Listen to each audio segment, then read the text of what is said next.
Hello, my name is Daniel Grimmer, and this is the video abstract for the Pragmatic QFT Measurement Problem and the need for a Heisenberg-like cut in QFT.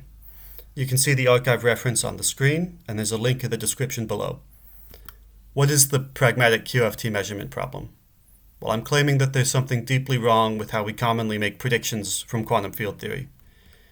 QFT lacks a certain theory-to-experiment link, which puts us at a risk of losing any right to claim evidential support, or worse, physicality, for quantum field theory. That's a bold claim, and one might be skeptical along the following lines.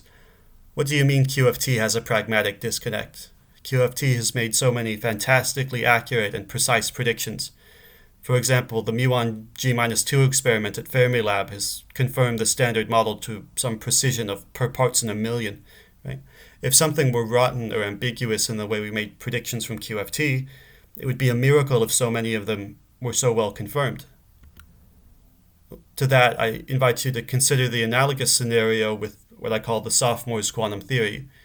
And this is what students do after they're told to shut up and calculate. The student here gets some initial condition, and then they apply some unitary to it, and then they're given some projective measurement, and they do a computation on all of this, which unambiguously gives a statistical prediction for the experiment's outcome via Born's rule.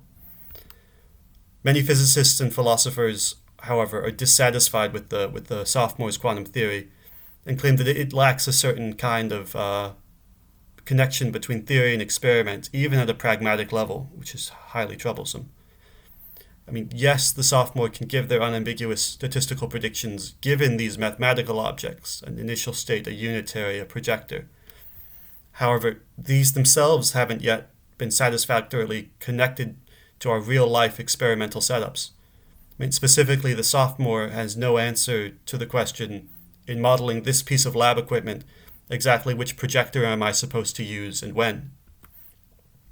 I mean, well, often the sophomore may intuitively guess which projector to use and when, and they may be right about this. When we have electrons in a double slit experiment, they move to the screen, the fluorescent screen at the end, and when they reach there, right when they do, a position measurement happens. That's an incredibly good approximation of what's going on. But they have no story to say why that's the case. That's just a guess, right? And moreover, these guesses, they maybe consistently give accurate enough predictions, but ultimately they're nothing more than that. They're guesses. Unless we give a story outlining the measurement process in some dynamical detail, it's just a guess, right? And this is highly problematic, even just at a pragmatic level. In order to do better, what we need is to model our measurement processes, and the same holds in QFT. So how does this work in non-relativistic scenarios? For non-relativistic quantum theory, these pragmatic concerns have all been solved, more or less, using measurement chains and the pragmatic Heisenberg cut. And then, when we add in decoherence theory and the Born rule, this gives us a unified, wide-scoping measurement theory, which turns out to be the usual projective measurement theory that we all use. For quantum field theory, we shouldn't transplant the end of this story, the projective measurements, over into QFT. Rather, what we should do is start at the beginning. What we need to do is start talking about measurement chains and cuts in QFT, and then we can see what measurement theory, if any, we're led to.